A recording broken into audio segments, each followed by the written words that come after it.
یہ اسلام ایسے یہ ہمیں جب تھالی میں رکھ کے ملا ہے نا، اس لیے آج ہمیں قدر نہیں ہے۔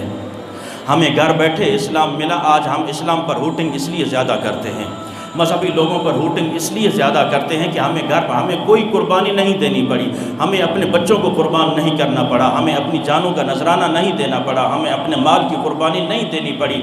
ہم مسلمان کے گھر میں پیدا ہوئے، مسلمانوں والا نام رکھ لیا، بس اس کے بعد ہماری جو تعلیمات ہے، ہمارا جو کردار ہے، آپ خود اس بات کی گواہی دیں گے کہ ہمارا اٹھنا بیٹھنا کس کے طریقے پر ہے، ہمارا چلنا پھرنا کس کے طریقے پر ہے، ہمارا لباس کا پہننا کس کے طریقے پر ہے، ہمارا لین دین کا، ہمارے پورے معاشرے کا طریقہ آپ کو بتائے گا کہ ہم کن کے طریقوں پر چل رہے ہیں۔ نام تو حضور کا لیتے ہیں لیکن اغیار کے طریقوں پر چلتے ہیں، نام حضور صلی اللہ تعالیٰ علیہ وسلم کا لیتے ہیں۔ اور یہی وجہ ہے آج اگر کسی کے سامنے دین کی بات کی جائے تو میں معذرت سے یہ آپ کے لیے یہ باتیں نہیں کر رہا، اللہ تبارک و تعالیٰ نے آپ کو سمجھ عطا فرمائی، اسلام کی محبت عطا فرمائی، اللہ کے گھر کی محبت عطا فرمائی کہ آپ اللہ کے گھر میں آئے اور یہ اللہ کی باتیں اور حضور صلی اللہ تعالیٰ علیہ وسلم کی پیار کی باتیں سن رہے ہیں، لیکن معاشرہ بہت آگے نکل چکا ہے، معاشرہ بہت آگے نکل چکا ہے۔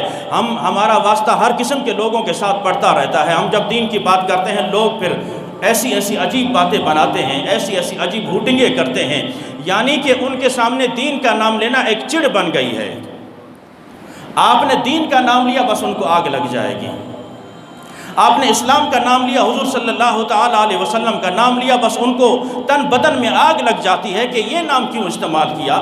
یہ کوئی ہندو یا کوئی بد مذہب نہیں ہے، اپنے کلمہ کو مسلمان عزیزان محترم اس طرح کر رہے ہیں، تو آج آپ خود اندازہ لگائیں کہ ہم کتنی دور نکل چکے ہیں۔ ساری رات ہم محفل ذکر حسین کرتے ہیں، لیکن صبح ہمارا کردار کیا ہوتا ہے، صبح راما کا کردار کیا ہوتا ہے۔ امام حسین نے نیزے پہ قرآن پڑھا، سالہ سال گزر جاتے ہیں، مسلمان قرآن کا منہ تک نہیں دیکھتا۔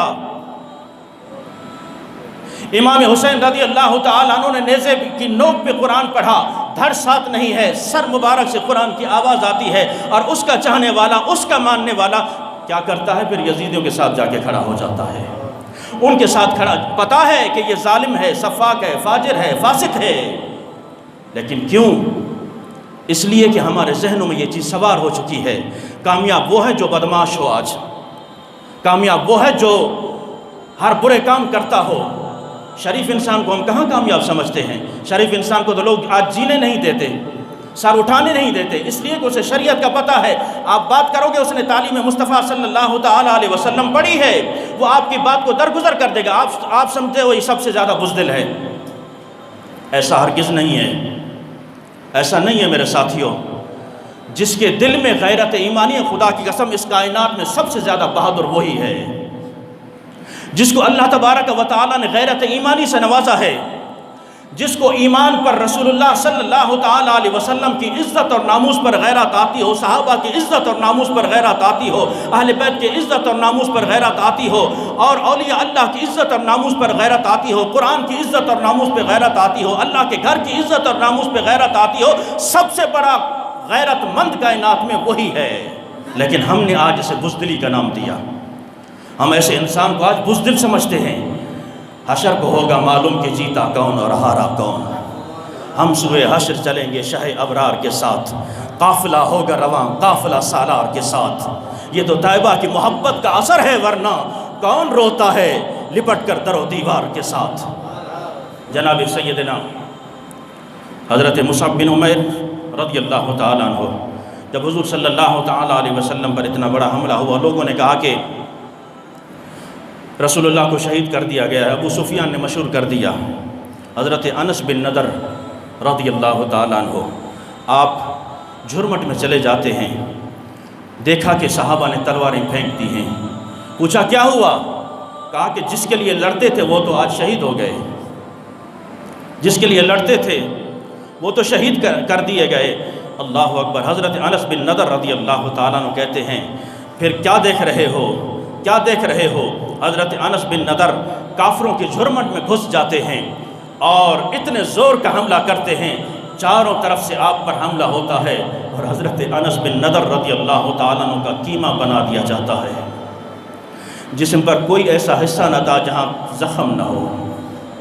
میرے آقا کریم صلی اللہ تعالیٰ علیہ وسلم نے جب فرمایا نا کہ زخمیوں کی لاشوں کو زخمیوں کو اکٹھا کرو اور جو شہید ہو گئے ہیں ان کی لاشوں کو اکٹھا کیا جائے، حضرت انس بن رضی اللہ تعالیٰ عنہ کی لاش کو جب لایا گیا، آپ کی لاش پہچاننے میں نہیں آئی۔ ان ہستیوں پر باتیں کرنا آسان ہے۔ آج اگر ہم قربانی نہیں دے سکتے، کم از کم ان کی ذات پر ہوٹنگ کرنے کا بھی ہمیں کوئی حق نہیں ہے۔ اگر آج ہم اسلام کے لیے، وہ تو سب کچھ قربان کر کے گئے، ہم صرف ایک پرچی نہیں دے سکتے۔ جو حق ہمارے پاس آتا ہے وہ حق ہم استعمال نہیں کر سکتے۔ جو حق ہمیں اللہ نے دیا ہے، جب وقت آتا ہے استعمال کرنے کا، اس وقت ہمیں کون یاد آتا ہے یہ سب اچھی طرح جانتے ہیں۔ ہم علاقے کو بھی یاد کر لیتے ہیں، برادری کو بھی یاد کر لیتے ہیں، سب چیز کو یاد کر لیں گے، لیکن اسلام ہمیں یاد نہیں آتا، دین مصطفیٰ یاد نہیں آتا۔ ایسی ہستیاں جنہوں نے سب کچھ حضور صلی اللہ تعالیٰ علیہ وسلم پر قربان کیا، ہمیں وہ یاد نہیں آتے۔ کیوں؟ کہ ہمیں ہمارے اپنے مفادات ہوتے ہیں۔ لیکن خدا کی قسم میں پھر کہہ رہا ہوں، حشر کو ہوگا معلوم کہ جیتا کون اور ہارا کون۔ حضرت انس بن نضر کی لاش کو پہچان نہ سکے صحابہ، آپ کی بہن وہاں موجود تھی، اس کو لایا گیا کہ آپ کا بھائی ہے، پہچانو کون ہے، ان حضرت انس بن نضر کون ہے؟ انہوں نے کہا کہ میں جانتی ہوں، انگلی سے پہچانا کہ یہی میرے بھائی ہیں۔ اور عزیزان محترم، ایک عظیم ثبوت، عظیم شاہ سوار جناب سیدنا حضرت امیر حمزہ رضی اللہ تعالیٰ عنہ، حضور صلی اللہ تعالیٰ علیہ وسلم کے چچا، وہ چچا جنہوں نے ایسے وقت میں بھی قربانی دی جب حضور صلی اللہ تعالیٰ علیہ وسلم پر ابو جہل نے حملہ کیا، آپ کو مارا، یتیمی کی حالت میں آپ روتے ہوئے گھر آئے، تو جب حضرت امیر حمزہ شکار سے واپس لوٹے تو آپ کی لونڈی نے کھانا سامنے رکھا، اور رکھا ہی تھا کہ زاروں قطار رو پڑی۔ آپ نے کھانا ہٹا دیا، کہا کہ کیا معاملہ ہے، کیا وجہ ہے، کیوں رو رہی ہو؟ عرض کی حضور والا، آج پتہ چلا کہ یتیمی کیا ہوتی ہے، آج پتہ چلا۔ کہا کہ معاملہ کیا ہوا ہے، ماجرا کیا ہے؟ کہا کہ آج تیرے بھتیجے کو ابو جہل نے مارا ہے، تیرے بھتیجے کو محمد بن عبداللہ کو ابو جہل نے مارا ہے۔ حضرت امیر حمزہ رضی اللہ تعالیٰ عنہ شیر کی طرح دھاڑتے ہوئے کھڑے ہو جاتے ہیں، ابھی اسلام نہیں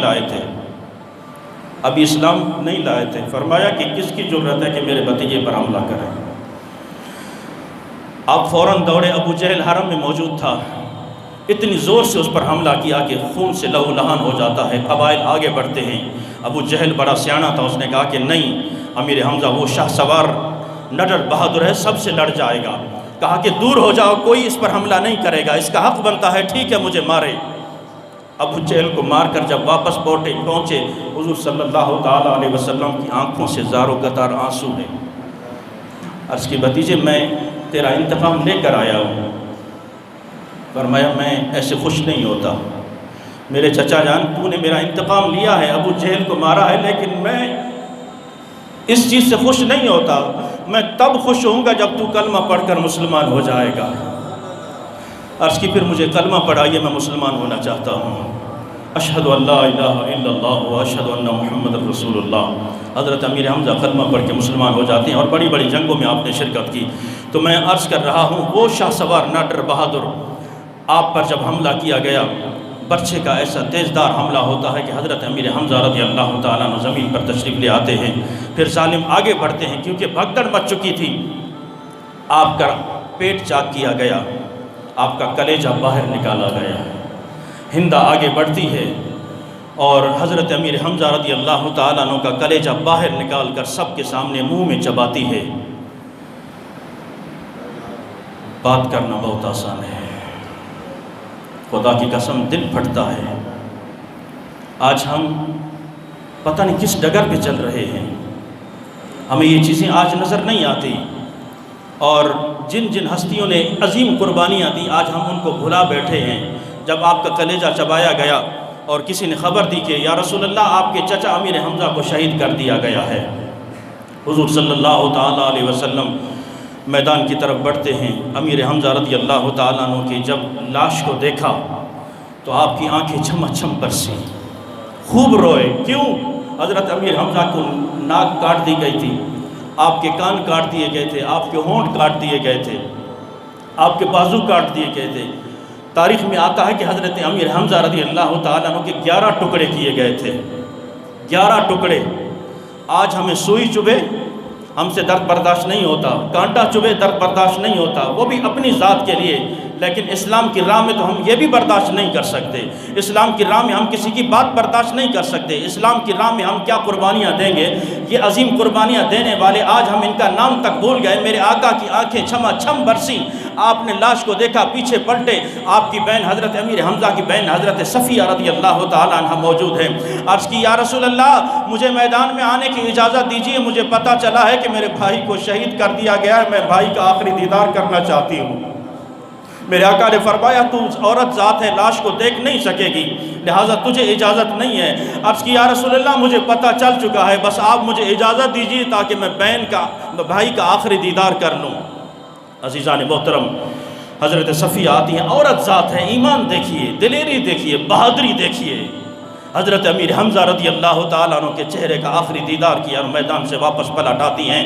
کوئی آہ و فغان نہیں کی، کوئی سینہ کو بھی نہیں کی، کوئی بال نہیں نوچے، کوئی چیخ و پکار نہیں کی، کیونکہ یہ اسلام کی راہ میں قربان ہوئے ہیں، اسلام کی راہ میں قربان ہوئے ہیں۔ حضرت مصعب بن عمیر رضی اللہ تعالیٰ عنہ جب کفن ڈالے لگے، چادر اتنی چھوٹی تھی کہ سر پہ ڈالتے ہیں پاؤں ننگے ہو جاتے ہیں، اور پاؤں پہ ڈالتے ہیں تو سر ننگا ہو جاتا ہے۔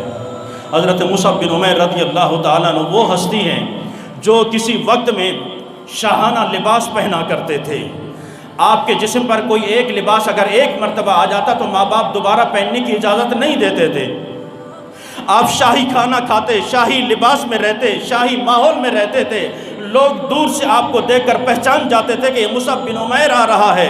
آپ کے لباس کی چمک بتاتی تھی کہ آپ نے کیسا شاہانہ لباس پہنا ہے۔ لیکن خدا کی قسم جب اسلام کی راہ میں آئے اور والدین کو پتہ چلا، جب چہرہ والضحیٰ دیکھ لیا، حضور صلی اللہ تعالیٰ علیہ وسلم کی واللیل والی زلفیں دیکھ لی، آپ کا چہرہ انور دیکھ لیا تو آپ پر قربان ہو گئے، کلمہ پڑھ کر مسلمان ہو گئے۔ جب گھر میں آتے ہیں والدین نے کہا کہ یہ تو کیا کر آیا ہے؟ کہا میں سب کچھ قربان کر سکتا ہوں لیکن رسول اللہ کا دامن نہیں چھوڑ سکتا۔ کہا اتار دے یہ شاہی لباس۔ کہا مجھے کوئی ضرورت نہیں ہے، کسی چیز کی ضرورت نہیں ہے، لے لو یہ اپنا، مجھے کچھ نہیں چاہیے، میں قربان کر دوں گا سب چیزیں۔ حضرت مصعب بن عمیر رضی اللہ تعالیٰ عنہ جس لباس میں وہاں سے مکہ المکرمہ سے مدینہ طیبہ حضور صلی اللہ تعالیٰ علیہ وسلم کے پاس آئے، خدا کی قسم تاریخ دان لکھتے ہوئے وہ بھی رو پڑا ہوگا کہ آج جنہوں نے اس طرح آسائش سے اور اتنی سہولیات سے زندگیاں گزاری ہوں، جب اسلام میں آ جائیں تو آج تو ہمارے سر میں درد ہو جائے، ہماری نمازیں قضا ہو جاتی ہیں، ہماری ایک دعا قبول نہ ہو تو ہم رب سے گلہ کرنا شروع کر دیتے ہیں، کون سا ہم سے ایسا گناہ ہوا، کون سی ایسی غلطی ہوئی، پروردگار تو ہماری دعا قبول نہیں کر رہا۔ کبھی اپنے گریبان میں جھانکا، تیری صبح بھی اس کی نافرمانی میں گزرتے ہیں، تیری شام بھی اس کی نافرمانی میں گزرتی ہے، تیری رات بھی اس کی نافرمانی میں گزرتی ہے۔ تو نے کبھی سوچا مکی نے گنبد خضرا کو کتنا راضی کیا؟ تو نے کبھی سوچا رب کائنات کو کتنا راضی کیا؟ تو نے کبھی سوچا تو نے قرآن کی کتنی تلاوت کی ہے؟ تو نے کبھی سوچا تو تہجد میں کبھی اٹھ کر تو اپنے رب سے گڑ گڑایا ہے؟ کبھی تہجد میں اٹھ کر اپنے رب کے سامنے باتیں کی ہیں، روئے ہو کبھی کہ پروردگار ہماری ساری زندگی اس طرح چلی گئی، کاش کہ ہمیں راہ مل جائے اور حضور صلی اللہ تعالیٰ علیہ وسلم کی سچی محبت نصیب ہو جائے اور ہمارا نام بھی ان میں آ جائے جو تیرے چاہنے والے ہیں، تجھ سے محبت کرنے والے ہیں۔ کبھی ہم نے سوچا؟ لیکن بس رب سے گلہ کرنا ہے، وہ تو مہربان ذات ہے، وہ بڑی مہربان ذات ہے۔ عزیزان محترم، لیکن ضرورت ہے کہ پلٹ آؤ اس کی طرف، پلٹ آؤ۔ زندگی انتہائی مختصر ہے، جب آنکھیں بند ہونے لگیں گی پتہ نہیں چلے گا، پھر رب سے التجائیں کرو گے کہ ایک دن کی مہلت مل جائے، ایک دن کی مہلت مل جائے، ہم تجھے منا لیں گے، توبہ کر لیں گے، لیکن 1 منٹ کی مہلت بھی نہیں ملے گی۔ ہم ترسیں گے کہ پروردگار ہمیں 1 گھنٹے کی مہلت دے دے تاکہ ہم تجھ سے کھل کے معافی مانگ لیں، کھل کے توبہ کر لیں، لیکن خدا کی قسم 1 سیکنڈ کی بھی مہلت نہیں ملنی۔ آج اگر ہماری آنکھیں زندہ ہیں، آج ہمارا جسم زندہ ہے، اللہ نے ہمیں صحت دی ہے، شاید ہم سمجھتے ہیں ہم سے بڑا طاقتور کوئی نہیں ہے، ہم سمجھتے ہیں ہم سب سے بڑا بہادر کوئی نہیں ہے، لیکن آنکھیں بند ہونے کی دیر ہے، آنکھیں بند ہونے کی دیر ہے۔ حضرت مصعب بن عمیر رضی اللہ تعالیٰ عنہ مکہ المکرمہ سے جب چلے، آپ کے جسم پر مینڈے کی کھال تھی، آپ کے جسم پر وہ جو شاہی لباس پہنا کرتے تھے وہ سب چیز اتار لیا گیا، مینڈے کی دمبے کی کھال آپ کے جسم پر تھی۔ حضور صلی اللہ تعالیٰ علیہ وسلم کی بارگاہ میں جب پہنچے تو میرے آقا پھوٹ پھوٹ کر روئے، فرمایا دیکھ لو میرے جان نثار، یہ میرا وہ ساتھی ہے جو سب کچھ قربان کر کے آیا ہے میرے لیے، سب کچھ قربان کر کے آیا ہے میرے لیے۔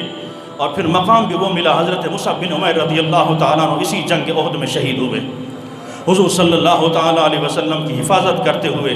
لیکن میں پھر عرض کر رہا ہوں، جب آپ پر کفن ڈالا جانے لگا، پاؤں پر کفن ڈالتے ہیں تو سر ننگا ہو جاتا ہے، سر پر ڈالتے ہیں تو پاؤں ننگے ہو جاتے ہیں۔ میرے آقا یہ حالت دیکھ کے پھر رو پڑے، فرمایا یہ وہ ہستی ہے جو شاہی لباس پہنا کرتا تھا لیکن سب کچھ قربان کر گیا، لیکن اے میرے صحابہ اس چیز کو نہ دیکھنا، یہ سب کو راضی کر گیا ہے، اللہ کو بھی راضی کر گیا ہے، اس کے محبوب کو بھی راضی کر گیا ہے، یہ کامیاب ہو کر یہاں سے جا رہا ہے۔